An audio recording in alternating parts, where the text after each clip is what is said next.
Theme ಏನಿದೆ ಅಂದರೆ ತ್ಯಾಗರಾಜರ ದೇವಿ ಪರವಾದ ಕೃತಿಗಳು ಅಂತ.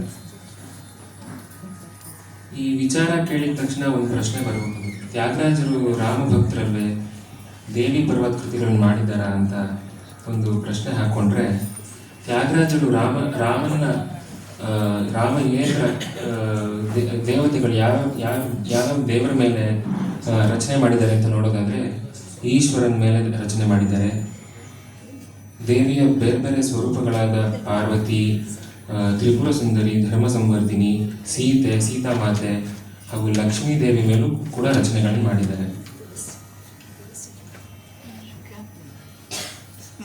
ಅವರು ತಮ್ಮ ಶಿಷ್ಯರ ಜೊತೆ ಕ್ಷೇತ್ರ ಪರ್ಯಟನೆಗೆ ಅಂತೆಲ್ಲ ಹೋದಾಗ ಮಾಡಿರುವಂಥ ಕೆಲವು ರಚನೆಗಳನ್ನ ಪಂಚರತ್ನ ಅಂತ ಕರೆದಿರೋದುಂಟು.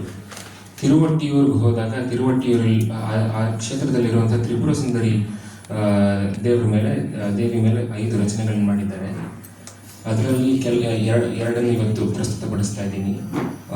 ದಾರಿನಿ ತಿಳಿಸಿಕೊಂಡಿ, ಶುದ್ಧ ಸಾವೇರಿ, ಎಲ್ಲರೂ ಕೇಳಿರ್ತೀರ ಕೆಲವೊಂದು ಕೃತಿಗಳನ್ನ. ಇದರಲ್ಲಿ ಸುಂದರಿ ನಿಧಿ ವಿರೂಪమును, ಸುಂದರಿ ನನ್ನಂದರಿಲೋ ಬೇಗಡೆ ರಾಗದ್ದು, ಕನ್ನ ತಲ್ಲಿ ಸಾವೇರಿ ರಾಗದ್ದು, ಸುಂದರಿ ನಿನ್ನು ಅಂತ ಆರಭಿ ರಾಗದ್ದು. ಇದ್ರ ಜೊತೆಗೆ ಧರ್ಮ ಸಂವರ್ಧಿನಿ, ತಿರುವಾರೂರಿನ ಧರ್ಮ ಸಂವರ್ಧಿನಿ ಅಮ್ಮನವ್ರ ಮೇಲೆ ಕೆಲವೊಂದು ರಚನೆಗಳು ಮಾಡಿದ್ದಾರೆ. ಬಾಲೆಂದು ಭೂಷಣಿ, ಅಮ್ಮ ಧರ್ಮ ಸಂವರ್ಧಿನಿ ಅಠಾಣರಾಗದ್ದು, ಮಾರವೈರಿ ರಮಣಿ, ನಾಸಿಕಾ ಭೂಷಣಿ, ನನ್ನುಗನ್ನ ತಲ್ಲಿ, ಶಿವೆ ಪಾಹಿಮಾಂ, ಕರುಣ ಜೂಡವಮ್ಮ, ಈ ಥರ ಅನೇಕ ರಚನೆಗಳಿದೆ. ಇಡೀ ನಾನು ಎಕ್ಸಾಸ್ಟಿವ್ ಲಿಸ್ಟ್ ಇಲ್ಲಿ ಓದ್ತಾ ಇಲ್ಲ ಸಮಯದ ಅಭಾವದಿಂದ. ಇದರ ಜೊತೆ ಬರೀ ಪಾರ್ವತಿ ಸ್ವರೂಪವಾದ ದೇವತೆಗಳ ಮೇಲೆ ಮಾತ್ರ ಮಾಡಿದಾರ ಅಂತ ತ್ಯಾಗರಾಜರು ಅಂದ್ರೆ ಇಲ್ಲ. ಸೀತೆ ಮೇಲೆ ಕೂಡ ಕೆಲವೊಂದು ರಚನೆಗಳನ್ನು ಮಾಡಿದ್ದಾರೆ. ಕಲಕಂಠಿ ರಾಗದ ಶ್ರೀ ಜನಕತನಯೇ ಇದೊಂದು ಉದಾಹರಣೆ. ಶಹನ ರಾಗದ ದೇಹಿ ತವ ಪದ ಭಕ್ತಿಂ ವೈದೇಹಿ ಇದು ಒಂದು. ಮತ್ತೆ ಬಹಳ ಪ್ರಸಿದ್ಧವಾದಂಥ ರಚನೆ ಮಾಜಾನಕಿ ಚಟ್ಟಬಟ್ಟಗ. ಅದು ಮೇಲ್ನೋಟಕ್ಕೆ ರಾಮನ ಮೇಲಿದೆ ಅಂತ ಅನ್ಸುತ್ತೆ, ಆದರೆ ಮಾಜಾನಕಿ ಚಟ್ಟಬಟ್ಟಗ ಮಹಾರಾಜು ಒಯ್ತೀವಿ, ನನ್ನ ಅಮ್ಮನ ಕೈ ಹಿಡಿದಿದ್ದಾನೆ ನೀನು ಮಹಾರಾಜ ಆಗಿದ್ದು ಅಂತ ಕೊನೆಯಲ್ಲಿ ಬರುತ್ತೆ. ಇದು ಶಾಕ್ತ ರಾಮಾಯಣದ ಒಂದು ಕೃತಿ ಅಂತ ನಮ್ಮ ಗುರುಗಳು ಯಾವಾಗಲೂ ಹೇಳ್ತಾ ಇರ್ತಾರೆ. ಶಾಕ್ತ ರಾಮಾಯಣದಲ್ಲಿ ಸೀತೆನೇ ರಾವಣ, ಅದು 10 ತಲೆ ಇರುವಂಥ ರಾವಣ ಅಲ್ಲ, 100 ತಲೆ ಇರುವಂಥ ರಾವಣ, ಶತವದನ ರಾವಣನ ಸಂಹಾರ ಮಾಡಿದ್ಲು ಅಂತ ಸೀತೆ ಶಾಕ್ತ ರಾಮಾಯಣದಲ್ಲಿ ಬರುತ್ತೆ. ಅದಕ್ಕೆ ಕೊನೆಯಲ್ಲಿ ಈ ಮಾಜಾನಕಿ ಕೃತಿಯಲ್ಲಿ ಕೊನೆಯಲ್ಲಿ ಬರುತ್ತೆ, ಶ್ರೀನಾಯಕ ಯಶಮು ನೀಕೇ ಗಂಗ ಜಯಲೇದ.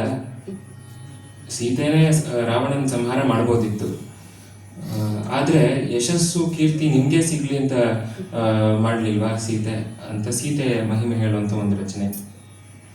ಇದರ ಜೊತೆಗೆ ತುಳಸಿ ಮೇಲೆ ಕೆಲವೊಂದು ರಚನೆಗಳನ್ನ ಮಾಡಿದ್ದಾರೆ. ಎಲ್ರಿಗೂ ಗೊತ್ತಿರುವಂತಹ ಅಮ್ಮ ರಾವಮ್ಮ ಅಥವಾ ಮಾಯಾಮಾಳವುಗಳಾಗದ ದೇವಿ ಶ್ರೀ ತುಳಸಿಯಮ್ಮ. ಇವತ್ತು ಹಾಡ್ತಾ ಇರುವಂಥ ಕೃತಿಗಳ ಪರಿಚಯವನ್ನ ಮುಂದೆ ಮಾಡಿಕೊಡ್ತೀನಿ. ಇದ್ರ ಜೊತೆಗೆ ಲಕ್ಷ್ಮೀ ದೇವಿ ಮೇಲೆ ಮಾಡಿರುವಂಥ ಒಂದು ರಚನೆ ಕಲಶವಾಧಿಜಾಮ್ ರತ್ನಾಂಗಿರಾಗದ್ದು. ಮತ್ತೆ ಲಾಲ್ಗುಡಿ ಕ್ಷೇತ್ರ ತಪಸ್ಥೀರ್ಥ ನಗರ ಅಂತ ಹೇಳ್ತಾರೆ, ಅಲ್ಲಿ ಮಾಡಿರುವಂಥ 5 ರಚನೆಗಳು. ಅದರಲ್ಲಿ 2 ಈಶ್ವರನ ಮೇಲಿದೆ, ಈಶ ಪಾಹಿಮಂ ಮತ್ತು ದೇವಶ್ರೀ ತಪಸ್ಥೀರ್ಥ.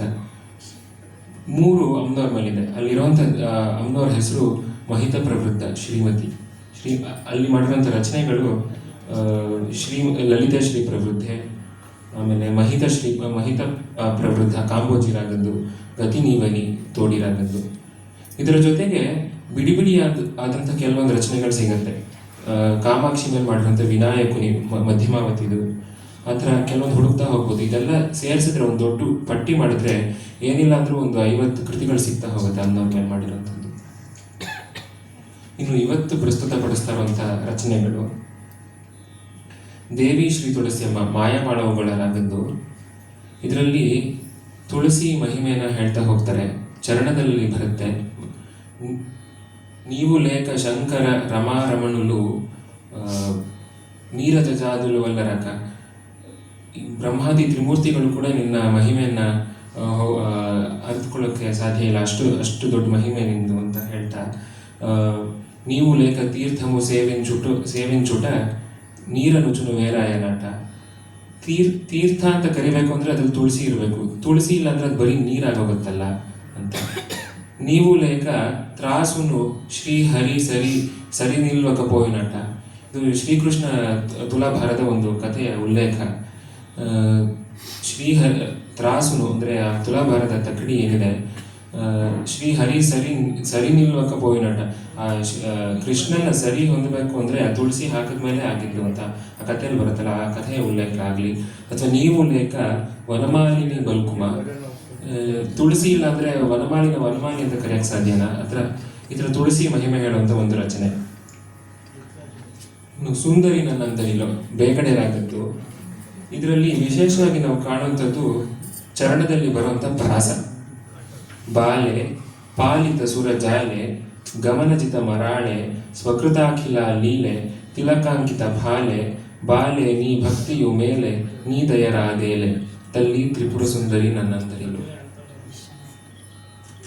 ಇದರ ಪ್ರಾಸವನ್ನು ನೀವು ಗಮನಿಸಬಹುದು. ಮತ್ತೊಂದು ರಚನೆ ಕಲಶವಾರ್ಧಿಜಾಮ್. ಇದು ಲಕ್ಷ್ಮೀ ದೇವಿ ಮೇಲಿರುವಂತಹ ಒಂದು ರಚನೆ. ಇದರಲ್ಲಿ ಅಷ್ಟಲಕ್ಷ್ಮಿಯರ ಒಂದು ಧ್ಯಾನ ಸ್ವರೂಪವಾದಂಥ ಒಂದು ರಚನೆ. ಇದರಲ್ಲಿ ಬರುತ್ತೆ, ಕಲಭಗಾಮಿನೀಂ ಕರಿಭಿರಾವೃತಾಂ ಗಜಲಕ್ಷ್ಮಿ ಕಮನೀಯ ಜಯ ಧನ ಧಾನ್ಯ ರೂಪಂ.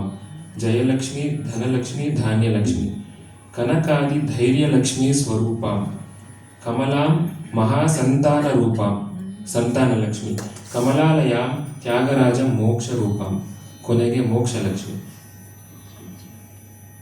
ಹೀಗೆ ಇದರ ಕೃತಿಯ ಒಂದು ಅರ್ಥ.